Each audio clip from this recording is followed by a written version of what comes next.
This video goes over some of the mons you see at the very end of Pokemon Violet. So let this be a spoiler warning. I know it's been about a few weeks since the games came out. If you don't want to get spoiled by the endgame designs, come back after you've experienced them. Otherwise, you've seen the title, you know what we're talking about. I'll be going back and forth between the Paradox Mons found in Pokemon Violet, the Paradox Mons of the future, and some of my own designs, making some variations of canon mons that I chose. So, without further ado, let's go back to the future.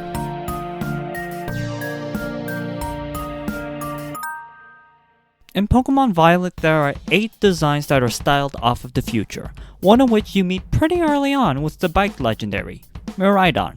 Now before I go on to talk about these designs, did you know that there was a Fakemon artist on Instagram that actually predicted all of this? They go by the name Elistiva076 on Instagram, links are in the description, and they issued something called the Proto Neoform Challenge back in June of 2022. Now this was before any of the leaks talking about Paradox Mons were really out and about, but they issued a challenge to make past and future forms of canon Mons. And back then, I chose to make a future Chandelure. Now, I know that this isn't in the same style as the other future Paradox Mons. Heck, I didn't even know that they would all be robots. This just coincidentally turned out to be more electrical.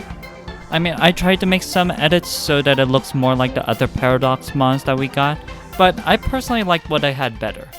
This Chandelure is based off of an LED, a light-emitting diode, where electrons jump across two ends, thus the diode, di meaning two, to release energy in the form of photons, aka light. Now a string of these can be put together to make a bright light bulb. Now the reason why this is more futuristic, quote unquote, is because incandescent light bulbs, like the older ones, they were burning a filament to make light. Literally like setting something on fire, basically, and requiring the bulb to lose energy through heat.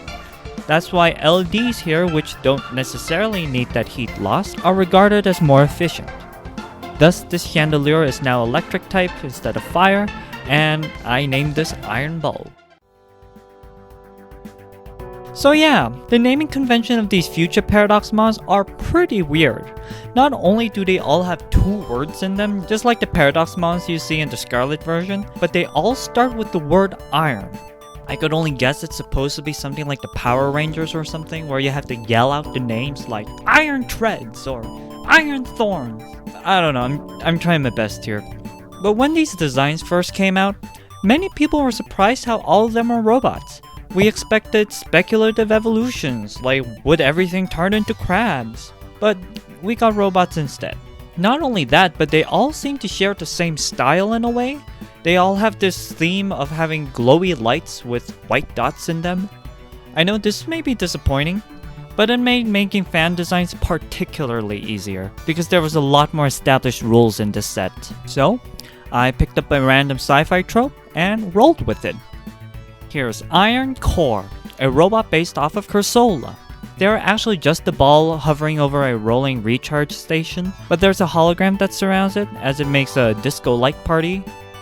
I'll go more into the science of holograms in a different video, as I actually have a design for it in my own STEM-based region, but here, I just made it because it's common in sci-fi. Oh, and the shiny is just chrome gray, as with all the shinies of the future Paradox Mons.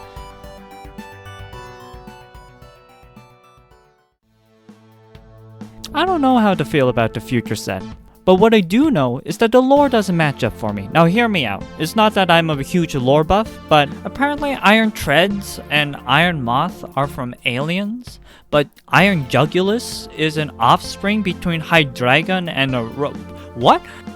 Despite looking so similar to each other, all of these mons have different lores and different backgrounds, and I find that kinda hard to believe. Like, if the lore was that one mad scientist made all of these mons based off of their Hall of Fame team or something, I get it. They all got similar styles, that same metallic coating, most of them have floating joints, and they all have that lighting scheme with white dots in their lights. But no, their lore is all over the place.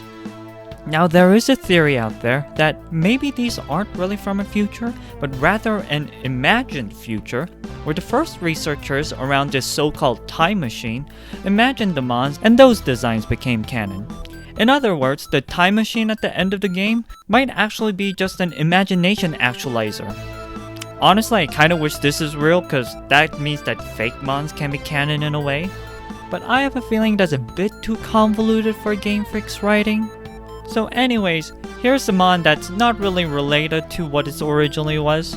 Here's Iron Dish, which is based off of Vileplume. They're supposed to be like a satellite dish, but if we're going with sci-fi, I guess it could be like a laser. Dishes are shaped like parabolas so that incoming signals can be amplified as a certain focal point. If you wanted to send a signal, you would send the signal from the focal point and rebound it from the dish, and it'll make it go all out in a straight line. You know, I personally liked these designs when I first saw them, but over time, yeah, I do wish they changed it up from their original designs a bit more.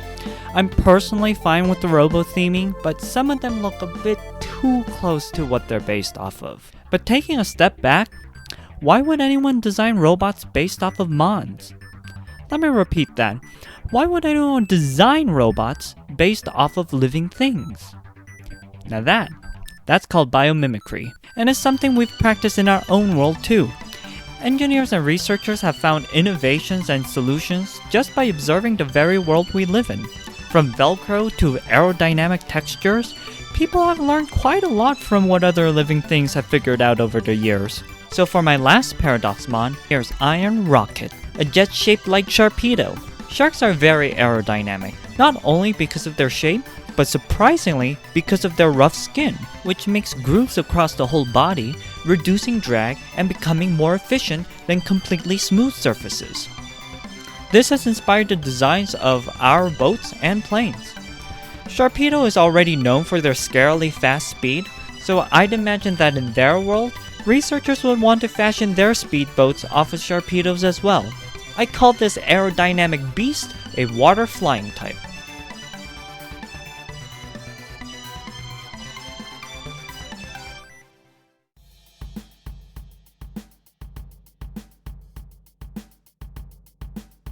So there you have it. Those are some Paradox fake Mons from the future. If you haven't seen it already, I've done a video on past Paradox Mons in the past, and I currently also have a video series going over my STEM-based region. My next video will be going over some of my own Mons that coincidentally overlapped with Gen 9's recently revealed roster, and how I'm dealing with that. If this kind of content interests you, follow along. Still, thank you for watching. And if I don't have a video until the end of 2022, Happy New Year's! That's how that works, right?